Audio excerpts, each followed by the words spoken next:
Growing up in the rolling hills of Asheville, I always knew I was the overlooked child. My brother, Ethan, now 34, was the star of our family's universe. My parents, Diane and Robert, 60 and 62, built their world around him. Ethan's Little League home runs earned him a neighborhood cookout with fireworks.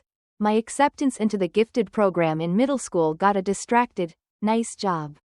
Sarah, before Mom asked Ethan about his next game. His B- report cards were framed as the work of a well-rounded kid. My straight A's were expected. Unremarkable. By high school, I'd made peace with my place in the pecking order. I threw myself into academics, built friendships with people who saw me for me, and dreamed of a life where I wasn't second best. At UNC Chapel Hill, I met Daniel, a kind-hearted civil engineer from a tight-knit Raleigh family. Their warmth shocked me. His parents, Linda and Tom, asked about my day, remembered my finals, and celebrated my wins like they were their own. It felt like stepping into a different world. Daniel and I married at 28, settling into a cozy craftsman home in West Asheville, 45 minutes from my parents and an hour from his. The distance from my family was deliberate, though I never told Daniel why. When we announced our pregnancy, Daniel's parents dove in, planning a baby shower, texting nursery ideas, and sending us parenting books. My parents? They said, "That's great, Sarah. Did Ethan tell you he's up for a big promotion at his ad agency?" Ethan's life was a highlight reel of success, a marketing job in Charlotte, a sleek downtown loft, and a string of glamorous girlfriends. Every milestone was a family event. When he bought his loft, Mom and Dad chipped in for the down payment, something they never offered me. Despite my student loans, when I pointed this out, Mom said, "Ethan's got a bigger lifestyle to maintain. You and Daniel are more practical." Our daughter Abigail was born on a crisp February morning in 2022. She had Daniel's curly brown hair and my hazel eyes. Holding her, I felt a love so fierce it ached. Daniel's parents were at the hospital within hours. Arms full of gifts, eyes full of tears. My parents showed up the next day, stayed for 40 minutes, and left when Mom remembered a book club meeting. Over Abigail's 6 months, Daniel's parents visited weekly, snapping photos, making albums, and giving us breaks to nap or grab dinner. My parents visited twice, once when Mom's friend wanted to see the baby, and once when they were in town for Ethan's client dinner. They held Abigail like she was fragile glass, visibly relieved when I took her back as she fussed. I sent them weekly updates, her first giggle, her first roll, her first tooth. Mom occasionally replied with a heart emoji. Dad never responded. 2 months before Abigail's death, Ethan announced his engagement to Lauren, a corporate lawyer he'd dated for 9 months. Mom and Dad threw themselves into planning a lavish engagement party, calling me daily with updates on caterers, venues, and guest lists. The party was set for the same weekend as Abigail's christening at our church, a date my parents had promised to attend. When I reminded Mom, she brushed it off. "Oh, we'll have to skip the baby thing. Sarah, Ethan's engagement is a once-in-a-lifetime event." I wanted to scream that a christening was, too, but I swallowed the words, as I'd done my whole life. A week before we lost Abigail, she caught a mild cold, a stuffy nose. Nothing more. Her pediatrician said it was a common virus. And by the weekend, she was back to her sunny self, babbling and flashing her toothless grin. I had no idea those were our last days with her. It was a Tuesday night in August 2023. Daniel and I tucked Abigail into her crib after her 8 p.m. bottle. She was her usual happy self, clutching her stuffed bunny. We ate dinner, watched a sitcom, and went to bed by 11. The baby monitor was silent all night, too silent. At 5:30 a.m., I woke for my shift at the children's hospital where I work as a nurse. Abigail hadn't stirred for her usual 4 a.m. feed. A chill ran through me. I crept into her nursery, painted soft lavender with a mural of stars. In her white crib, surrounded by plush toys from Daniel's parents, Abigail lay still. "Abby, sweetie?" I whispered, touching her cheek. It was cold. The next hours are a blur of agony. My screams woke Daniel. He pushed me aside, frantically starting CPR on her tiny chest. I dialed 911. My hands shaking so badly I could barely hold the phone. Paramedics stormed our quiet home, their faces grim as they took over. The ambulance ride felt endless. In the hospital, a doctor with gentle eyes delivered the unthinkable. "I'm so sorry. Your daughter passed away from what appears to be sudden infant death syndrome." Daniel slumped against the wall. I froze. The words unreal. We'd done everything right, back sleeping.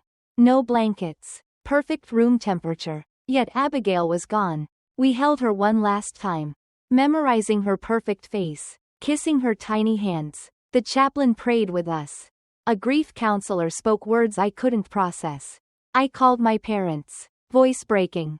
"Mom, Abigail died last night, SIDS. We're at the hospital." A pause. Then, flatly, "Oh, Sarah, that's awful. No questions. No promises to come. Just, let us know about the funeral." Daniel's parents, meanwhile, were already driving from Raleigh, dropping everything to be with us. The days before Abigail's funeral were a fog of grief.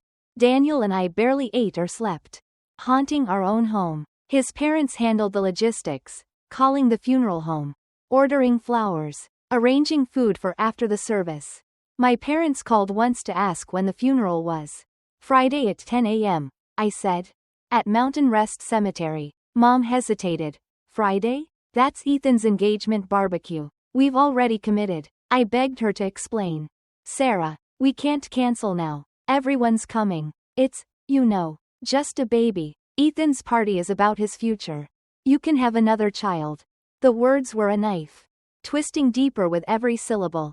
"I see," I said, hanging up, my heart hardening. The funeral dawned bright and cruelly beautiful. I stood before my closet, staring at a black dress I'd bought the day before, unable to fathom dressing for my daughter's burial. At the cemetery's angel garden, Abigail's tiny white casket gleamed, adorned with daisies. Daniel gripped my hand, his face ashen. His parents stood beside us, Linda sobbing, Tom steady but teary. Friends, co-workers, even families from my hospital ward came. My parents' absence was a gaping wound, noticed by all but mentioned by none. Daniel's mom deflected questions about my family with grace, sparing me the shame. The pastor spoke of Abigail's brief but profound impact, saying, "Some souls fulfill their purpose quickly, bringing love to those around them." My phone buzzed during the service. Later, I saw Instagram notifications, Ethan's posts from his barbecue. My parents, smiling with beers in hand, celebrating while I watched my daughter's casket lower into the ground 2 miles away. When it was time to throw dirt on her grave, my knees buckled. Daniel's dad steadied him, his mom held me as I sobbed. The finality of Abigail's loss crashing over me. Back home, our house was filled with casseroles and condolences. But I moved through it like a ghost, thanking people mechanically, listening for Abigail's cries that would never come. That night, Daniel and I stood in her nursery, staring at her crib, her changing table, her rocking chair. We couldn't touch a thing, as if changing it would erase her. A week later, Mom called, inviting us to Sunday dinner to cheer us up with Ethan's wedding plans. "It's been a week, Sarah. You need to move on." Against my better judgment, I agreed to go, needing to see their indifference with my own eyes. At their pristine Asheville home, Mom greeted us with air kisses. Dad nodded from his armchair, and Ethan and Lauren sat with wedding magazines. No one mentioned Abigail. Dinner was Ethan's favorite, pulled pork and cornbread.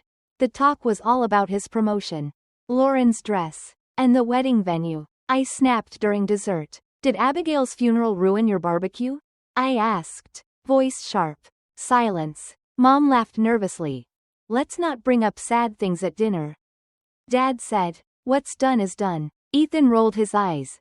"You always make it dramatic." "Sarah," I stared, incredulous. "Dramatic? My daughter died, and you were all too busy partying to care." Mom protested. "It was Ethan's engagement. Sarah, we'd planned it for weeks." Daniel, furious, spoke up. 2 weeks since we buried our child. And you haven't asked how we're doing." "Not once." They brushed it off, saying they were giving us space. I laughed bitterly. Space? You mean neglect. We left. And in the car, I broke down. Daniel held me as the full weight of their betrayal hit. But in that pain, a resolve grew. I wouldn't let them erase Abigail's memory or pretend their absence was okay. I wanted them to face what they'd done, not for revenge, but for her, for me, for the truth. 2 weeks after Abigail's funeral, I sat in my parents' pristine Asheville home. The same colonial house where I'd grown up. Always on the sidelines. The table was set with Mom's best china. The kind reserved for special occasions. Apparently, my daughter's death didn't qualify. Diane, my mother, 60, fluttered around, serving Ethan's favorite meal, pulled pork, cornbread, and collard greens, while my father, Robert, 62, nodded approvingly from his seat. Ethan, 34, and his fiancée, Lauren, a polished corporate lawyer, dominated the conversation with talk of wedding venues, guest lists, and honeymoon plans in Maui.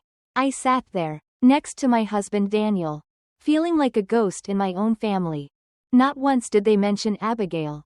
Not her smile, her tiny hands, or the unbearable fact that she was gone. Instead, Mom gushed about the string quartet they'd booked for Ethan's reception. I clutched my fork, my knuckles white, waiting for a crack in their perfect facade. It never came. During dessert, Mom's famous pecan pie, I couldn't take it anymore. Did Abigail's funeral mess up your barbecue? I asked, my voice slicing through their chatter like a knife. The room froze. Mom's smile stiffened, her fork hovering mid-air. Sarah, let's not bring up sad things at dinner, she said, her tone light but sharp. Like I'd spilled wine on her tablecloth. Dad cleared his throat. What's done is done, Sarah, no need to dwell. Ethan rolled his eyes, leaning back in his chair. You always make everything so dramatic. Sarah, dramatic? My daughter was dead. My 6-month-old, with her hazel eyes and curly hair, was buried in a cemetery 2 miles from their stupid barbecue. And they called me dramatic? I looked at Daniel, his jaw tight, his eyes burning with the same rage I felt. My baby died, I said, my voice shaking but steady. And none of you were there. You were too busy sipping beers and celebrating Ethan's engagement. Mom's face flushed. It wasn't just a barbecue, Sarah. It was Ethan's engagement party. We'd been planning it for weeks. We couldn't cancel. Daniel slammed his napkin down. You couldn't cancel a party. But you could skip your granddaughter's funeral? Do you have any idea what Sarah's been through? What we've been through? Dad shifted uncomfortably. We thought it best to give you space. Space? I laughed. A bitter sound that echoed in the silent room. Space? You mean abandonment. You lied to everyone, didn't you? Told them you missed the funeral because of health issues. I talked to Aunt Linda. She told me about Dad's supposed back problems. Mom's eyes widened, but she recovered quickly. We couldn't exactly say we were at a party. Could we? People wouldn't understand. I stood, my chair scraping the floor. I don't understand either, and I never will. Daniel and I walked out, leaving the pie untouched. In the car, I sobbed, not just for Abigail, but for the family I'd never had, the one that chose a party over my daughter's memory. That dinner was my breaking point. But it was also my awakening. I was done swallowing their indifference. Done letting them rewrite my pain. With Daniel's support, I started seeing Dr. Emily Carter, a grief counselor specializing in infant loss.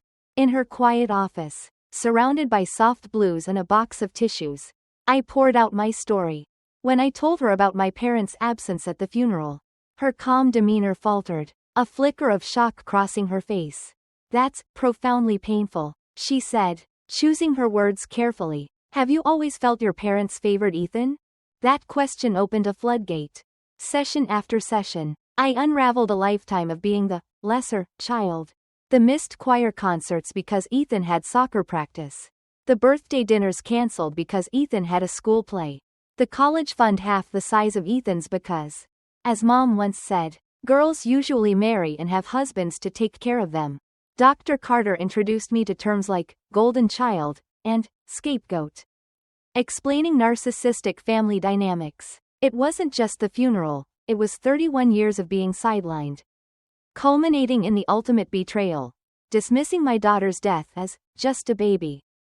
I started collecting evidence, not for them, but for me, to validate the pain I'd buried for years. From a dusty box in my closet, I pulled out old birthday cards with generic messages or notes about Ethan's achievements. Photos from family gatherings where I stood on the edges while Ethan beamed center stage. Screenshots of texts where Mom brushed off my milestones but gushed over Ethan's. I built a timeline, a stark record of their favoritism. From childhood slights to the funeral snub. It was my truth, laid bare. I also reached out to extended family. Aunt Linda, who'd been at Abigail's funeral, confirmed my suspicions. They told us your dad's back was acting up.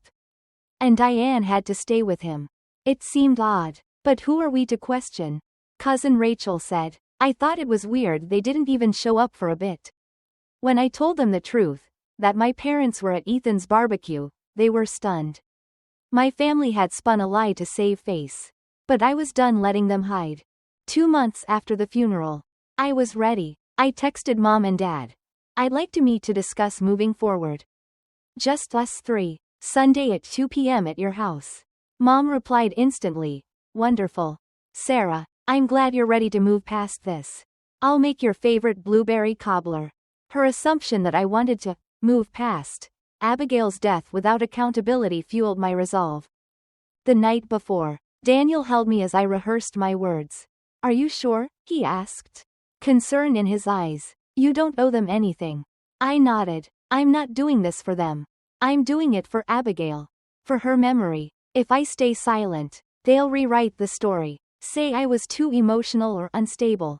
I need them to hear the truth. He squeezed my hand. I'm with you. Every step.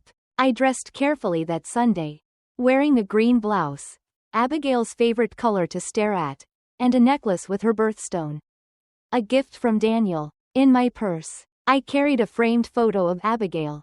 Taken at 4 months. Her hazel eyes sparkling. Her smile lighting up the world. I also packed my timeline in a letter I'd written. Every word a piece of my heart. Their house was as perfect as ever. Manicured lawn.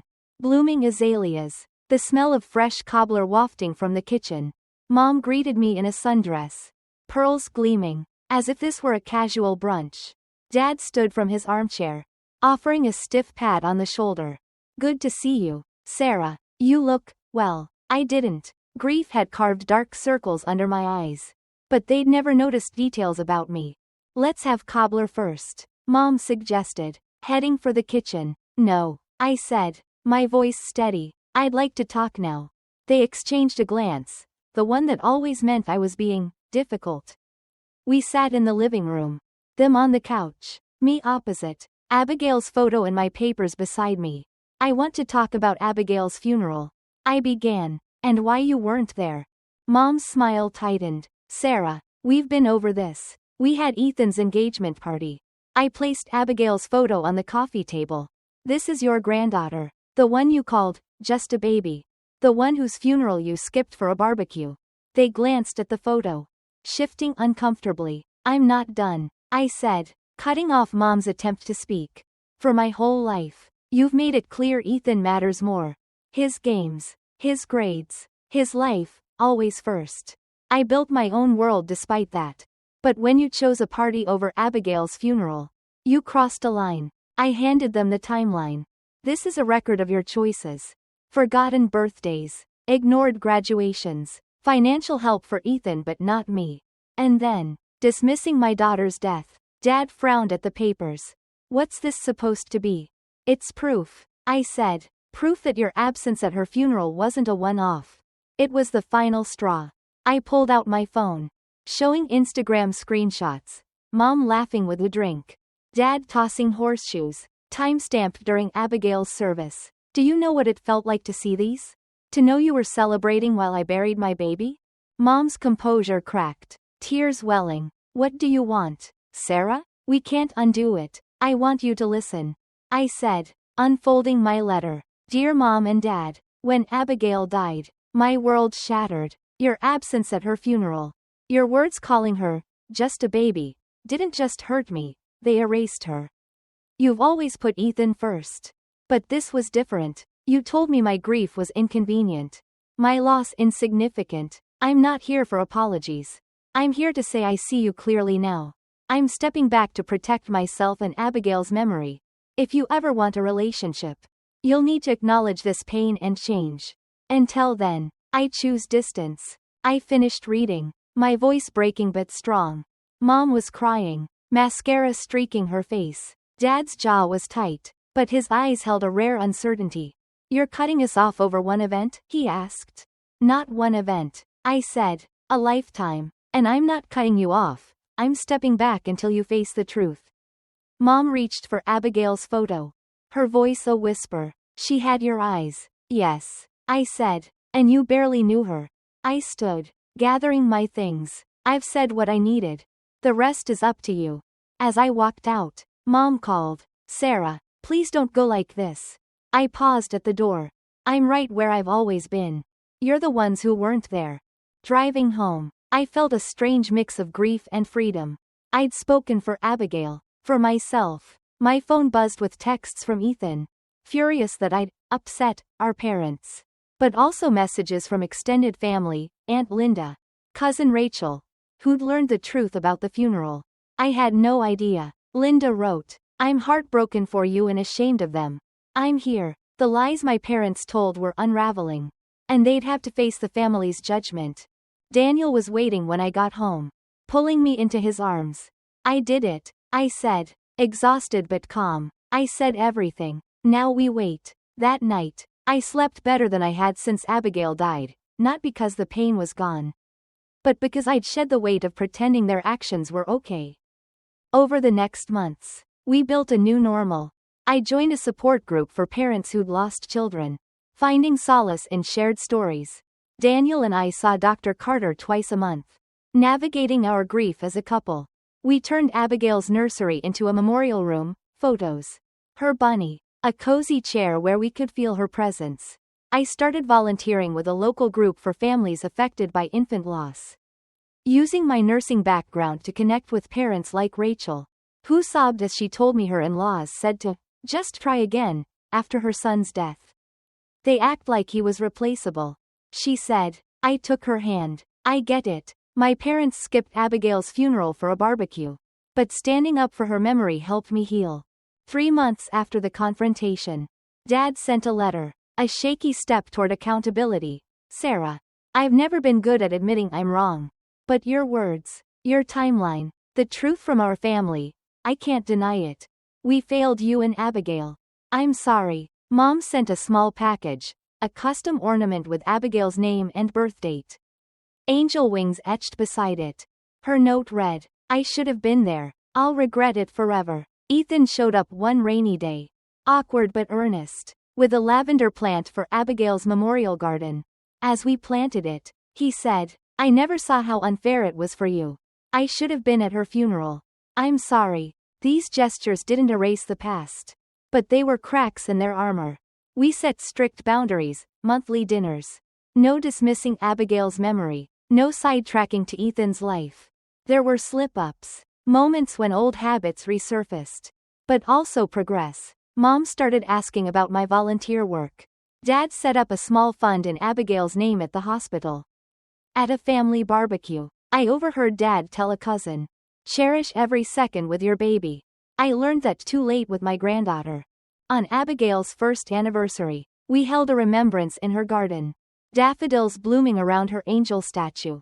Daniel's parents were there, steady as ever. My parents came, bringing flowers, standing quietly but respectfully. Ethan and Lauren placed a tiny bear by the statue.